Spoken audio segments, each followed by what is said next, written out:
Polling ప్రశాంతంగా ముగిసింది. మొత్తం 17 స్థానాలకు జరిగిన ఎన్నికల్లో ఓటర్లు తమ ఓటు హక్కును వినియోగించుకున్నారు. సామాన్యులు మొదలుకొని ప్రముఖుల వరకు ఓటింగ్లో పాల్గొన్నారు. చెదురుమదురు ఘటనలు మినహా ప్రశాంతంగా ఓటింగ్ కొనసాగింది. వర్షాలు, విద్యుత్ సమస్యల వల్ల కొన్ని చోట్ల పోలింగ్ ఆలస్యంగా ప్రారంభమైంది. ఇక కొన్ని ప్రాంతాల్లో ఈవీఎంలు మొరాయించడం వల్ల ఓటింగ్ ఆలస్యమైంది.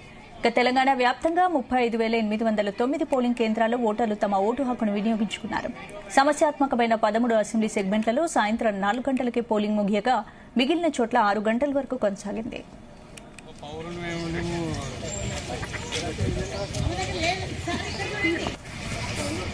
ముఖ్యమంత్రి రేవంత్ రెడ్డి తన సతీమణితో కలిసి కొడంగల్లో ఓటు హక్కు వినియోగించుకున్నారు. ఖమ్మం జిల్లా మధ్యలో కుటుంబ సభ్యులతో కలిసి ఓటు వేశారు డిప్యూటీ సీఎం బట్టి విక్రమార్క. మాజీ CM KCR, BJP Telangana chief Kishan రెడ్డితో పాటు బండి సంజయ్, కేటీఆర్ సహా పలువురు తమ ఓటు హక్కును వినియోగించుకున్నారు.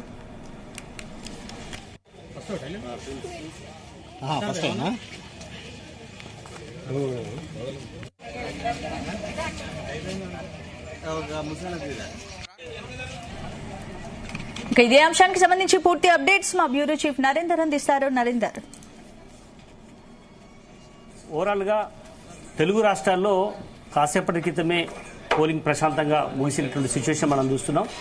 ఆంధ్రప్రదేశ్లో కావచ్చు, తెలంగాణలో కావచ్చు. తెలంగాణ విషయానికి మనం వద్దాం. తెలంగాణలో 17 లోక్సభ స్థానాలకు సంబంధించినటువంటి అంశంలో దాదాపు ఉద్రిక్తమైనటువంటి వాతావరణంగా మనం చూసాం. తెలంగాణలో కానీ ఆంధ్రప్రదేశ్లో కావచ్చు. ప్రధానంగా ఆంధ్రప్రదేశ్ విషయం మనం ఇంతకుముందు చూసాం. కొన్ని చోట్ల కొంత హింసాత్మకమైనటువంటి ఘటనలు జరిగాయి. బట్ తెలంగాణలో ప్రత్యేకించి 17 లోక్సభ స్థానాలు మాత్రం ఎట్లాంటి అవాంఛనీయ సంఘటనలు అయితే జరగలేదు. దాదాపు మొత్తం పోలింగ్ అయితే పూర్తయింది. మనకు అఫీషియల్గా సమాచారం మాత్రం మరొక గంటన్నర తర్వాత వచ్చే అవకాశం అయితే కనిపిస్తుంది. ఇప్పుడు 5 గంటల సమయానికి 61.16% తెలంగాణలో మనకు నమోదైనటువంటి సందర్భం ఉంది. అయితే 6 గంటలకు అనేది లాస్ట్ టైం కాబట్టి దాదాపు క్యూ లైన్లో దాదాపు 7-7:30 దాకా కూడా ఉండే అవకాశం ఉంది. కాబట్టి ఖచ్చితంగా ఫైనల్గా మనకు ఇంకొక 2 అవర్స్ తర్వాతనే వచ్చే అవకాశం ఉంది. అది 69%, 70% పైగా నమోదవుతుంది అనేది మాత్రం ఖచ్చితంగా ఎలక్షన్ కమిషన్ నుంచి తెలిసే అవకాశం అయితే ఉంటుంది. అయితే ఇప్పుడు మనకు లాస్ట్ టైం ఎంపీ ఎలక్షన్స్ ఎప్పుడు మనం చూసినట్టయితే అప్పుడు 69.4 దాకా నమోదైనటువంటి సందర్భం అయితే మనం చూసాం. అంటే ఇంచుమించుగా 69-70% మళ్ళీ నమోదయ్యే అవకాశం అయితే కనిపిస్తుంది పార్లమెంట్ ఎన్నికలకు. అయితే ఈ ట్రెండ్ను బట్టి చూస్తున్నట్టయితే చాలా చోట్ల కూడా కొన్ని చోట్ల త్రిముఖ పోరు, మరి కొన్ని చోట్ల స్ట్రేట్ ఫైట్ ఉన్నట్టుగా మనకు అర్థమవుతుంది. ఓవరాల్గా తెలంగాణలో ఉన్నటువంటి 17 లోక్సభ స్థానాలతో పాటు మొత్తానికి దేశవ్యాప్తంగా మొత్తం 96 లోక్సభ స్థానాలకు సంబంధించినటువంటి ఎన్నికలు లోక్సభకు సంబంధించి జరిగాయి. దానికి ప్రత్యేకించి తెలంగాణలో కంటోన్మెంట్తో పాటు ఈ 17 లోక్సభ స్థానాల మీద అందరూ కూడా ఎంతో ఉత్కంఠతో ఎదురుచూశారు. చాలా మంది బెట్టింగ్లు కాల్చారు. అదే సమయంలో చాలా మంది మనం చూసాం. ఒక పక్క కేసీఆర్, బీఆర్ఎస్ అధినేత ఖచ్చితంగా మేము కూడా 8 నుంచి 10 స్థానాలు గెలుస్తామని కేసీఆర్ చాలా కాన్ఫిడెన్స్ తో మొన్న కేసీఆర్ ప్రెస్ మీట్ లో చెప్పారు. అదే సమయంలో రేవంత్ రెడ్డి కూడా ముఖ్యమంత్రి, కాంగ్రెస్ అధ్యక్షుడిగా ఉన్నారు రాష్ట్రంలో. ఆయన కూడా ఖచ్చితంగా మాకు 12 నుంచి 14 వస్తాయని వాళ్ళు చెప్పినటువంటి సందర్భం. బీజేపీ కూడా ఖచ్చితంగా డబుల్ డిజిట్ వస్తుందని కూడా బీజేపీకి సంబంధించినటువంటి కిషన్ రెడ్డి కూడా చెప్పారు. కనుక ఎవరి లెక్కలు వాళ్ళకున్న ప్రజెంట్ అయితే తీర్పు అయిపోయింది. ఆల్మోస్ట్ ఈవీఎంలు అంతటా కూడా నమోదైనటువంటి సిచ్యువేషన్లో ఇప్పుడు ఎవరు గెలుస్తారు, ఎవరు ఓడుతారు అనేది ఇప్పుడు సస్పెన్స్ ఉంది. అయితే ప్రజెంట్ అయితే మనకు ఇంకో గంటన్నర వరకు కూడా ఇంకా పోలింగ్ జరిగే అవకాశం ఉంటుంది. వాస్తవానికి 6 o'clock కట్ ఆఫ్ అయిపోయింది. బట్ ఇంకా క్యూ లైన్లో ఉన్న వాళ్ళు కూడా ఇంకా తమ నిర్ణయాన్ని ప్రకటించాల్సి ఉంది. కాబట్టి అది ఎంత పర్సెంటేజ్ నమోదవుతుంది అనే దాని మీద ఉండే అవకాశం ఉంది. ఇంచుమించు మనకున్నటువంటి ఈ లెక్కల ప్రకారం 70% అటు ఇటుగా 1% నమోదయ్యే అవకాశం అయితే కనిపిస్తుంది. పోయినసారి 69% నమోదైంది కాబట్టి ఎంపీ ఎలక్షన్, ఈసారి కూడా కొద్దిగా అటు ఇటు ఉండే అవకాశం ఉందని కూడా తెలుస్తుంది. అయితే మనకు ఒకసారి అత్యధికంగా నమోదైనటువంటి ప్రాంతాలు మనం చూద్దాం. జహీరాబాద్లో 71.33%. ఇది 5 PM కు నమోదైనటువంటి ఎలక్షన్ కమిషన్ దగ్గర నమోదైన లెక్క 71.33. అంటే ఆల్మోస్ట్ 80% పైగా నమోదయ్యే అవకాశం అయితే కనిపిస్తుంది. ఎందుకంటే ఈ 6 PM కూడా కంప్లీట్ చేసుకుంటే. నల్లగొండలో ప్రధానంగా భువనగిరి పార్లమెంట్ పరిధిలో 72.34% నమోదైంది. నల్లగొండ లోక్సభకు కూడా 70.36% నమోదైంది. అదే సమయంలో ఖమ్మం కూడా 70.36% నమోదైంది.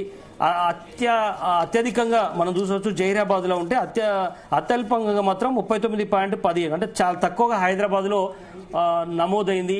ఎందుకంటే మొదటి నుంచి కూడా మనం చూస్తున్నాం చాలా ఏళ్ళుగా కూడా హైదరాబాద్ లోక్సభ పరిధిలో చాలా తక్కువ నమోదవుతుంది. ఎందుకంటే దాని చుట్టూ ఉన్నటువంటి నియోజకవర్గ అసెంబ్లీ నియోజకవర్గాలంతా కూడా ఓల్డ్ సిటీకి సంబంధించినటువంటి ఏరియాలు. అదే సమయంలో అక్కడ పర్సంటేజ్ చాలా మొదటి నుంచి తక్కువ ఉంది. ఉద్యోగస్తులు కావచ్చు, ఓటు వేయడానికి ఇంట్రెస్ట్ చూపించకపోవడం కావచ్చు, వివిధ కారణాలు. ఒక ఎలక్షన్ కమిషన్ చాలా పెద్ద ఎత్తున అవేర్నెస్ చేస్తుంది, అయినప్పుడు కూడా చేయని పరిస్థితి మనం చూస్తున్నాం. మొత్తానికి ఈ 4వ దశ పోలింగ్ ఏదైతే ఉందో 96 లోక్సభ స్థానాల్లో భాగంగా తెలంగాణ, ఏపీ కూడా ఉంది కాబట్టి మొత్తం ఎంతో ఉత్కంఠగా ఎదురు చూసినటువంటి పోలింగ్ అయితే ప్రశాంతంగా అయితే ముగిసింది. తెలంగాణలో మాత్రం ఎక్కడ కూడా రీపోలింగ్ అవకాశం ఉన్నటువంటి పరిస్థితి అయితే ఎట్టి పరిస్థితులు లేవు. అటు ఆంధ్రప్రదేశ్లో కూడా లేవు అనేటువంటి సమాచారం అయితే మనకు వస్తుంది. తెలంగాణలో ఎక్కడ కూడా పెద్ద సంఘటనలు అయితే జరగలేదు. తెలంగాణలో మాత్రం చిన్న చిన్న ఘర్షణలు, ఆరోపణలు ఇట్లాంటివి చేసుకున్నారు తప్ప ఎక్కడ లేదు. పక్కడ్బందీగా ఎలక్షన్ కమిషన్ సీసీ కెమెరాలు పెట్టుకోవడం, అదేవిధంగా వెబ్ కాస్టింగ్ కావచ్చు, ఎన్నికల దాని మీద అవేర్నెస్ చేయడం కావచ్చు, కొన్ని ఫెసిలిటీస్ కూడా ఎలక్షన్ కమిషన్ చేసింది. కనుక చాలా పకడ్బందీగా ట్రాన్స్పరెంట్ చేసే ప్రయత్నం చేసింది. కొంత ఓటర్లకు స్లిప్పులు అందించే విషయంలో కొంత ఓటర్ల నుంచి నిరసన కావచ్చు, కొంత కన్ఫ్యూజన్ వాతావరణం అయితే నెలకొంది. కొంత మహిళలు వీళ్ళందరూ కూడా నిరక్షరాస్యులు కావచ్చు, వీళ్ళందరూ కూడా కొంత ఇబ్బంది పడినటువంటి సందర్భం అయితే కనిపించింది. ఏదైనప్పుడు కూడా పోలింగ్ పర్సెంట్ 70 దాకా అటు ఇటుగా ఉన్న నేపథ్యంలో ఎట్లా ఉండే అవకాశం ఉందని కూడా కనిపిస్తుంది. మనం ఒకసారి ఓవరాల్గా తెలంగాణలో ఉన్నటువంటి 17 లోక్సభకు సంబంధించినటువంటి లెక్కలు కూడా మనం క్లియర్గా మాట్లాడదాం. దీంట్లో ప్రధానంగా ఇంతకుముందు మనం అత్యధికంగా చెప్పాం, తక్కువ ఉన్న నమోదైంది కూడా చెప్పాం.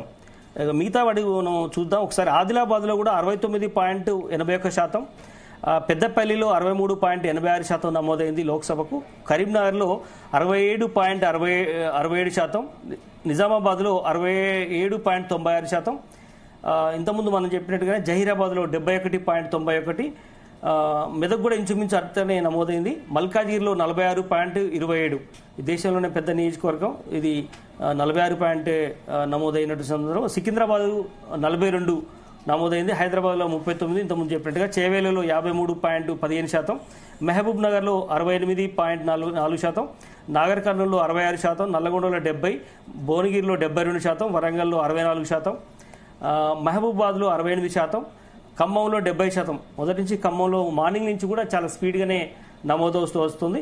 ఓవరాల్గా ఉన్నటువంటి సిచ్యువేషన్ ప్రకారం అయితే మనం చెప్పొచ్చు, ఓవరాల్గా ఓటర్ల నాడి అయితే మనకు కొంత సమాచారం అయితే వస్తుంది.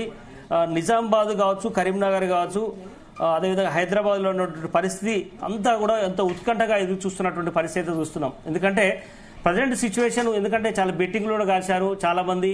17 లోక్సభలో ప్రధానంగా అందరి దృష్టి హైదరాబాద్ మీద కనిపించింది. దేశ విదేశాల్లో వాళ్ళు కూడా ఈసారి అసదుద్దీన్ ఓవైసీ గెలుస్తాడా, మాధవీలత గెలుస్తుందా అనే దాని మీద బెట్టింగ్ కూడా కాల్చినట్టు కూడా మనకు సమాచారం వస్తుంది. ఎందుకంటే ఒక మహిళ కావడం, బీజేపీ గతంలో వెంకయ్యనాయుడు, బద్దం బాలరెడ్డి ఇట్లా చాలా మంది పోటీ చేసి చాలా గట్టి ఫైట్ ఇచ్చారు అసదుద్దీన్ ఓవైసీ కావచ్చు, వాళ్ళ నాన్నకు కూడా. కానీ ఈసారి మాధవీలతకు ఇవ్వడం, ట్రెండింగ్లో ఉండడం, ఆమె గడిచిన 20 రోజులుగా చాలా గల్లీ గల్లీ బస్తీ తిరుగుతోంది. కనుక ఆమె మీద ఖచ్చితంగా హోప్స్ పెట్టుకుంది బీజేపీ పార్టీ. అదే సమయంలో అసదుద్దీన్ ఓవైసీ కూడా గతంలో ఎన్నడూ లేని విధంగా ప్రాధేయపడుతూ ఓట్లు అడిగిన సందర్భాన్ని మనం చూసాం. డోర్ టు డోర్ వెళ్ళి ఆయన అడిగినటువంటి సందర్భం, క్యాంపెయిన్కు తెలుగు పాట కూడా పాడించుకొని పెద్ద ఎత్తున అక్కడ ప్రచారం చేశాడు. ఇట్లా జరుగుతున్న నేపథ్యంలో హైదరాబాద్ లోక్సభ స్థానం ఎవరు గెలుస్తారు అన్నది ఉత్కంఠ అయితే ఇంకా నెలకొంది. బట్ ప్రజెంట్ సిచ్యువేషన్ మనకు ఈ నమోదయ్యేటువంటి పర్సెంటేజ్ని బట్టి కూడా ఆధారపడే అవకాశం ఉంది. మనకు తక్కువనే నమోదైంది కాబట్టి అది ఎవరికి ఎడ్జ్ అయ్యే అవకాశం ఉందనేది కూడా ఇంకా పూర్తి సమాచారం రావాల్సిన అవసరం ఉంది. నిజామాబాద్ కూడా అట్లాంటి పరిస్థితి మనకు నెలకొంది. నిజామాబాద్లో ఇక్కడ కూడా చాలా టఫ్ ఫైట్ నడిచినట్టుగా కూడా తెలుస్తుంది. కరీంనగర్లో కూడా సేమ్ సిట్టింగ్ స్థానాలు బీజేపీ కాపాడుకుంటుందా లేదా అనేది కూడా చాలా ఉంది. అక్కడ ఆల్రెడీ కాంగ్రెస్ కానీ బీజేపీ కానీ చాలా డగఫర్గా నడిచినటువంటి పరిస్థితి ఉంది. అదేవిధంగా నిజామాబాద్లో కూడా ఇదే పరిస్థితి ఉంది. ఏదైనప్పుడు కూడా హైదరాబాద్తో పోలిస్తే రూరల్ ఓటర్ల పరిస్థితి కొంత ఉంది. సిటీలో తగ్గిన పర్సంటేజ్ బట్టి అది ఎవరికి ఎడ్జ్ అవుతుంది అనేది కూడా మనకు చూడాల్సిన అవసరం ఉంది. హైదరాబాద్లో రూరల్లో చాలా పెద్ద ఎత్తున పర్సంటేజ్ నమోదైంది. హైదరాబాదు, మల్కాజ్గిరి ఇట్లాంటి ఏరియాలో, సికింద్రాబాద్లో చాలా తక్కువ నమోదైంది. ఇది ఎవరికి ఎందుకంటే మనం సికింద్రాబాద్ గురించి కూడా మాట్లాడాలి. చాలా ఎక్కువ మంది బెట్టింగ్స్ కాసినట్టు కూడా తెలుస్తుంది. సికింద్రాబాద్లో కిషన్ రెడ్డి కేంద్ర మంత్రిగా ఉన్నారు, ఆయన ఆల్రెడీ పార్టీ అధ్యక్షుడిగా ఉన్నారు.